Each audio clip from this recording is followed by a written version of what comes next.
Oruan é denunciado por tentativa de homicídio contra policiais civis. O Ministério Público do Rio de Janeiro pede a condenação de Mauro Davi dos Santos Nepomucemo por tentativa de homicídio por meio cruel e torpe contra agentes de segurança pública. Me falaram que o prêmio era no 14. Tudo bem, prêmio no 14. O rapper Oruan foi denunciado pelo crime de tentativa de homicídio qualificado contra policiais civis durante uma operação policial na casa do artista na madrugada do dia 22, no Joá, na Zona Oeste do Rio de Janeiro. A denúncia foi apresentada no Ministério Público de Janeiro, nessa O MP pediu a condenação de Mauro Santos por tentativa de homicídio por meio cruel e torpe contra agente de segurança. Vamos, desce aí. O artista, que é filho de Marcinho VP, está preso lá. O Oruan é acusado de arremessar pedras diversas vezes de grande peso e volume e acertar o delegado Moisés Gomes e o oficial do cartório da polícia Alexandre Ferraz. A polícia estava no local para cumprir um mandado de busca e apreensão contra o menor Pio, menor de idade, suspeito de atuar como segurança de Edgar Alves do Andrade, o DOCA, líder do Comando Vermelho e chefe do tráfico no Comando. Não, parece que o menor Pio não era só isso. O menor Pio é um dos maiores ladrões de carro do Rio de Janeiro. Ele ainda é menor de idade? Bota no Google aí, menor Pio carros, tá? Assim, ele é um menor de idade, especialista em roubo de carro. Assim, o moleque já tá batendo ré. Ele é tipo o Lamine Yamal do roubo de carro. É isso? É, ele mesmo. 17 anos é apontado como ladrão de carros e segurança de carro. No último dia 21, adolescente. E ele é segurança com 17 anos. Eu vou falar uma parada pra vocês, tá? Não existe recuperação pro menor Pio. Vocês sabem disso. Sejamos honestos. Gente, vamos lá. Vocês sabem onde se concentra o crime, a atividade criminosa? Se você for fazer um corte bem claro, a atividade criminosa, ela é, não digo que restrita, mas ela é concentrada, especialmente a atividade criminosa violenta. Existe o crime do colarinho branco, que, né, corre aí em quase todos os setores de renda e idade. O crime do colarinho branco, aqui o Brasil é o país do colarinho branco. Agora, o crime violento é concentrado em homem jovem. Qual o tipo de homem jovem? Homem jovem, baixa inteligência, em geral com baixa... O crime violento. Homem jovem, em geral baixa inteligência, muita preferência temporal, né? Ou seja, incapacidade de postergar recompensa, oriundos em geral de comunidades mais pobres. Então, o grosso do crime é cometido por este perfil. Este perfil, cara, esse perfil precisa ser reprimido. Porque meio que, vamos dizer, essa propensão a certo risco, a uma capacidade cognitiva mais baixa, essa tendência a não resistir a instintos mais primitivos, isso aí você só resolve, assim, pros caras que já estão no crime, é com violência. É com violência. Com esses caras, você tem que... tem que ser bruto com esses caras. Você tem que reprimir, eles têm que ter medo de agir. E aí eles começam a tomar decisões, tipo, tem uma... E mesmo diante de um quadro de segurança, de imposição de segurança, esses caras cometem crime. Se for pegar num lugar sério, nos Estados Unidos, ou se for pra Europa... Cara, sejamos honestos, o perfil do criminoso é o mesmo. É o homem jovem com essa propensão ao crime. Este cara, ele precisa ter muito medo, porque o medo é um sentimento primal compreendido por qualquer um. Se tem um medo de se F, o cara se segura. E mesmo assim, muitos não se seguram. O Eduardo Souza falou, precisam de família estruturada. A família estruturada conta muito, muitas coisas contam, tá? Mas assim, se você tem um estoque de homens jovens, pobres, sem muita inteligência, oriundos de famílias estruturadas, você tem problema, ok? Você tem problema. Um cara como o menor Pio, não adianta a gente falar que a gente vai recuperar o menor Pio. E eu vou recuperar esses milhões de jovens. Alguns você recupera, alguns você recupera. Só que enquanto você tiver essa massa de homens jovens com essas propensões ao crime, né? Baixa inteligência, preferência temporal alta, sentimento de impunidade, você vai ter que, cara, é porrada. É imposição da autoridade por meio da coerção e da violência. A autoridade tem que se estabelecer de maneira muito dura e muito rígida. E isso extravasa o que eu chamo de direito penal do inimigo, que eu não tô falando só do faccionado, eu tô falando eventualmente de um ladrão que não é faccionado, eu sei que isso tá cada vez mais raro, mas um ladrão. Os caras estão comentando, o Nicolas só falou lero-lero no Flow. Lógico, o Nicolas é uma máquina de lero-lero. O Nicolas não tem opinião sobre nada. Eu vou pedir pra vocês, botem o Flow do Nicolas e o meu Flow e comparem. Vê se alguém tem alguma ideia, qual dos dois tem ideia original. Compara o que eu falo com o que o Nicolas fala. Não tem... Eu vi um pedaço do que antes de começar aqui tava vendo. Não fala nada com nada, é uma máquina de platitude. Eu sou cristão, vamos, exemplo bíblico lá. É uma máquina de platitude, tá? Então assim... Não tenham muitas... Não tenha, você que está me assistindo, não tenha muita esperança na recuperação de um determinado perfil de homem jovem. Porque ao longo da história humana, esse perfil sempre existiu, e é ele que comete a maior parte dos crimes violentos. Quem arregou pra Arthur e mamou o Kim? Não entendi. E eu acho que esse ponto aí, eu acho que vocês precisam colocar aqui. O menor pio não tem salvação. Um garoto com 17 anos, já é recordista de roubo de carro e é segurança de um criminoso. Você imagina o quê? É cadeia, é muitos anos de cadeia, porque esse cara é um problema. E esse cara meio que será um problema pro resto da vida dele. Dificilmente você vai recuperar. Se com o tempo passa, diminui a testosterona do cara vai passando, entendeu? Os impulsos vão passando. Porque vocês sabem, o córtex pré-frontal, eu tô entendendo, atenção, momento Arthur Duval, né? O córtex pré-frontal ainda não tá pronto da pessoa, mas se tá com a testosterona no talo, o cara já é burro, cognição mais baixa. É um padrão. Você vai pegar, você vai fazer um checklist. Esse cara, é muito difícil esse cara não cometer crime. Então esse cara tem que ter muito medo, porque medo até, assim, animais primitivos têm medo. Animais primitivos têm medo. Não imagine que esses caras não têm. Encarar não, Renan, você também. Mas é que é verdade, cara. A pessoa não tá completa, é complicado. Eu vi um cara falar, eu não lembro quem falou, por favor, deem o crédito, né? Eu suspeito que foi o Renato 38. Por mais que o Renato 38 não goste de gente, já tinha dado declarações ruins. Eu costumo ser assim, beleza, fala aí, beleza, xinga, tem as suas teorias a nosso respeito, mas se você tem algumas coisas que são interessantes, eu vou ouvir. E eu vou pegar emprestado e vou dar crédito. Eu já falei pra vocês, há um paper do Renato 38 com o Felipe Hermes, tratando sobre auxílios e benefícios governamentais, sobre uma renda mínima universal e sobre direito a voto, interessantíssimo, e eu quero trazer pra galera do Livro Amarelo discutir sim. É um puta de um paper, tá? Eu acho que o Renato 38 falou que ele suspeita que a queda no número de homicídios no Brasil se dá, veja só que interessante, ô Riso, pela queda da natalidade. Porque se está nascendo menos gente, também está nascendo menos desse tipo de homem. E de verdade, nos últimos anos, tá, a queda na natalidade começou a chegar nas camadas mais populares. Portanto, está nascendo menos desses homens jovens, em geral pobres, de famílias desestruturadas, de baixa inteligência, com alta preferência temporal. Tá? Acho que é isso. Então, e é uma leitura interessante, tá? Tem um Livro Amarelo 2, aí se pegar o Livro Amarelo 2 eu vou entrar nisso.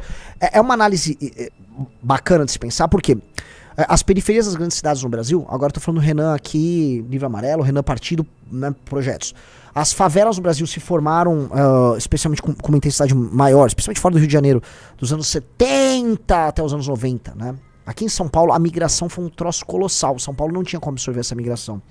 E lá você teve, vamos dizer, uma massa de homens jovens que nasceram morando em favelas, em comunidades horríveis, né? E num período que a natalidade no Brasil ainda era muito alta, e que as pessoas oriundas do Nordeste vinham. Eu lembro assim, pô, tinha família, uma mulher tinha 6 filhos, aí largava os 6 filhos na escola, não tinha um pai, os 6 filhos eram filhos de 3, 4 pais diferentes, ia dar merda, todo mundo sabe disso. Então você começa a ver que você começa a ter um pico de criminalidade em São Paulo, quando, Riso? Anos 90. O Livro Amarelo é muito claro sobre isso no fascículo 2, tá? Olha só, não sei se consigo mostrar, aqui ó, desenvolvimento percentual de crimes por 100 mil habitantes, ou seja, começa em 1910 e termina em 2000, tá? Entre 1910 e 2000, a atividade criminosa no Brasil aumentou 4.550%, por aí, tá? 4.571%, tá aqui ó. Então, assim, explodiu o crime no Brasil. Então bate com aquela ideia, aquela percepção que a gente tinha dos nossos avós. O Riso vai lembrar de que, na minha época dava pra sair na rua à noite, sim, não tinha perigo. Por quê? Olha só, a incidência de crime nos anos 40, 50, ela estoura, tá, pra valer, dos anos 70 em diante. O que acontece nos anos 70 em diante?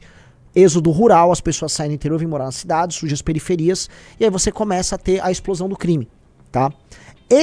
Essa estatística mostra isso. A queda da natalidade, talvez, e especialmente a queda da natalidade nas periferias, faz com que, olha, famílias desestruturadas, mulheres que saem tendo filho, né, mulheres não muito inteligentes saem tendo filho por aí, com homens não muito capazes, botam no mundo esse tipo de homem, baixa inteligência, alta preferência temporal e tal, e esse cara, já assim, né, que já é um capital humano de qualidade duvidosa, esse cara, se ele não existe, se ele não nasceu, ele não vai cometer o crime, tá? O Bruno falou, as favelas são resultado da baixa renda também. Baixa renda gera baixa educação, crianças sociais... Não. A favela tem um momento, as favelas nasceram. O fato de das favelas foram o êxodo rural. As pessoas saíram de uma condição de pobreza, mas uma pobreza mais ajeitada. Porque assim, uma cidade, sei lá, você tá numa cidade no interior de Minas Gerais de 10 mil habitantes. Por mais que seja uma cidade pobre, as famílias dispunham, sim, de uma mini agricultura de subsistência. Cara, eu juro pra vocês, eu vou falar umas coisas que vocês vão ficar chocados, tá? Eu vi um vídeo muito bom do Chavoso da USP sobre isso. Você tá pronto pra botar um vídeo do Chavoso da USP inteligente que eu vou concordar? Ai, meu Deus. Pegue, vá no Instagram, acho que do Chavoso da USP, e você vai ver um vídeo dele falando sobre isso. É recente? Cara, sim, eu vou reagir, eu concordo com boa parte da leitura dele. Tem tudo a ver com o que eu tô falando. Vamos lá. Faz mais trabalho de base no Brasil do que as igrejas. Nos interiores, principalmente as igrejas católicas, e nos grandes centros urbanos, principalmente nas periferias urbanas, são as igrejas evangélicas. Pausa. Recentemente, Ele falou alguma besteira? Vamos lá. pra cidade da minha mãe, no interior de Pernambuco, e é uma outra lógica, é completamente diferente, né? Então tem uma igreja católica lá, que toda a cidade frequenta, ou no máximo tem uma outra igreja, assim, né? Poucas igrejas católicas, muito menos igrejas evangélicas. Então tem uma cultura local, né? Que o modo de vida das pessoas, as condições socioeconômicas delas, a igreja católica basta, a igreja católica é suficiente e supre as necessidades delas.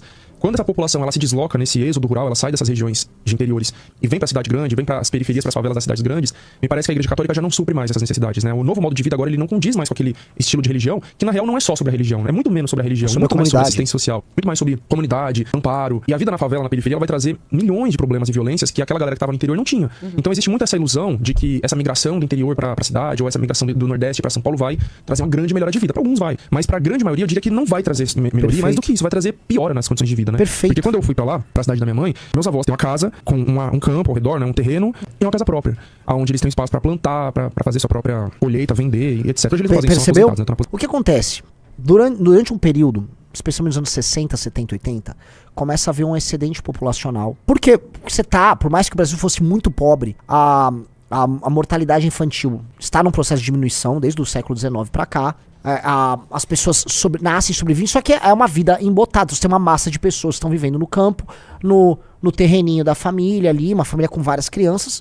Aqueles homens, especialmente os homens, porque o homem, isso estudos demonstram isso, o homem tem uma propensão a migrar maior e ele vai embora. E esses caras vão pra... Você tá em Pernambuco? O cara vai pra Recife. O cara vai pra São Paulo, vai pro Rio. E você teve essa migração. O que acontece? Quem é esse cara que foi embora? É um cara que será um cidadão atomizado numa periferia. Ele não tem contatos sociais, ele não tem uma rede de assistência familiar, amigos. Ele não tem nada. E ele vai morar num lugar sem saneamento básico, podre, fétido, talvez sem emprego, sem o básico do básico do básico. Mas vamos lá. Percebam que, por enquanto, ele não falou uma besteira. Vamos lá. Aposentadoria rural. Mas essa foi a vida dos meus avós, né? Plantando, colhendo ali na própria terrinha pequena deles. Por que a gente tem tanta pessoa em situação de rua na cidade de São Paulo? É por causa disso, né? Eu não sei o dado atual, mas em 2016, 70% das pessoas em situação de rua em São Paulo eram migrantes. Então a galera que vem pra cá, né, acreditando que vai ter essa melhoria de vida, mas você chega aqui e você não tem nada. Você não tem uma casa, você não tem contatos, você vai parar na rua, em muitos casos, né? E aí vai morar em periferia, porque é isso, você não tem uma casa. Ou você vai pra rua, ou você vai pra uma, entre aspas, invasão, que é nas periferias, nas favelas, né? Nas ocupações. Ou pra um cortiço. Meu pai morou muito tempo em cortiço, nessas casas com dezenas de pessoas em um banheiro, por exemplo. Enfim, então, essa é a realidade de muita gente que vem pra cá. Então essa nova realidade, muito doida, muito corrida, muito violenta, muito pobre, muito miserável, muito desigual. Aquela vida da igreja católica que você ia lá no domingo e pá, já não é isso. Isso não é mais suficiente. E eu falei aquilo, né, que eu acho que ninguém mais faz trabalho de base no Brasil do que as igrejas. A esquerda tem que aprender com as igrejas, viu? Porque as pessoas zoam, né, o testemunho de Jeová que vai lá domingo, 8 horas da manhã, bater de porta em porta, mas quem na esquerda tem essa disposição? De porta em porta pra conversar sobre assuntos políticos com a população? Beleza, dando essa parte da esquerda. Essa leitura dele, da pessoa que vive numa comunidade de poucas pessoas católicas nos interiores do Brasil, em que as pessoas se conhecem, em que a autoridade patriarcal ainda existia, por mais que, especialmente no Nordeste, as famílias e há muito tempo são muito matriarcais. Essa é uma realidade que fazia que a criminalidade diminuísse. Até porque esse homem jovem que pode cair no crime, esse cara tinha outros freios sociais. Um dos freios sociais é, se eu cometer um crime contra alguém de outra família que pertence a essa comunidade, alguém dessa outra família vai me matar. Que isso faz muito parte dessas culturas de honra. O Malcolm Gladwell, no livro Outliers, tá? Recomendo. O livro tem algumas besteiras, mas ele, no livro Outliers, Riso pode até botar a capa pra mostrar, ele fala muito sobre as comunidades de honra. E, em geral, comunidades em que a cultura de honra tá presente, que essa cultura, mexeu comigo, vou dar meter uma peixeira e vou matar, elas costumam ser muito violentas, porque em comunidades pastorais, você tem que mostrar, você como indivíduo, você como sujeito homem, tá? Como é fácil você roubar o fruto do teu trabalho, que são os animais. Se você não mostra que você é brabo e que se mexer com você da morte, você não é respeitado, você pode perder tudo. Então, comunidades de honra costumam ser comunidades oriundas de culturas pastorais. Isso é muito verdade. Cara, os indo-europeus, vou pegar os mongóis, os turcos, todos os povos nômades bravos, os povos mais bravos da história, eram todos povos pastorais. O povo de cultura, vamos dizer, agricultável, ele tem um detalhe, né? A riqueza dele tá plantada. Não vai vir pintar um bando e vai roubar, sei lá, uma plantação de trigo. Então, antigamente, assim, boa parte das lendas dos povos indo-europeus consistiam dos bandos de... pequenos bandos, sei lá, 30 caras a cavalo, que invadiam, vamos dizer, uma determinada comunidade e roubavam o gado dos caras. A ideia de roubar gado está presente em muitos mitos indo-europeus. Muitos mitos. Os indianos têm pra caramba. A ideia do cattle raid, né? Vou roubar o gado. Vou lá, roubo o gado do cara. Tem vários... Tem um dos grandes mitos fundadores, indo-europeu, é a ideia do herói, vamos dizer, do monstro, de uma serpente que rouba todo o gado do homem, e aí surge o herói, que é o Trito, e esse herói vai, e aí ele mata a serpente e recupera os bovinos, e recuperei o gado, porque isso é muito importante pros caras, a ideia do cattle raid para povos pastorais. E aí, a cultura no interior do Nordeste, que é uma cultura violenta, e essa cultura violenta do interior do Nordeste, ela é exportada para as periferias da grande cidade, é uma cultura muito ligada à honra. É uma cultura muito ligada à honra. Muito interessante. Quem fala isso aqui não é a invenção do Nanã, tô indicando o livro aí pra vocês, Fora de Série, Outliers, livro do Malcolm Gladwell. Tem lá algumas besteiras e tal, umas coisas que eu vou discordar, mas esta parte é uma leitura muito interessante. O Neo Vitor falou, tudo é indo-europeu, mané? Não. Acho que não, eu falei, os mongóis têm uma cultura violenta, ligada à honra também, povo pastoral. O Flávio Neto mandou roubar as ovelhinhas da outra civilização no Age of Empires 2, clássico. Isso quando você não mandava o seu aioio, né, o seu ololô, roubar os soldados dos caras, né. Gostou dessa análise? Assista o Análises Renais de segunda a sexta no canal do MBL Live TV, às 15 horas. Para mais cortes como esse, se inscreva no Pela Missão.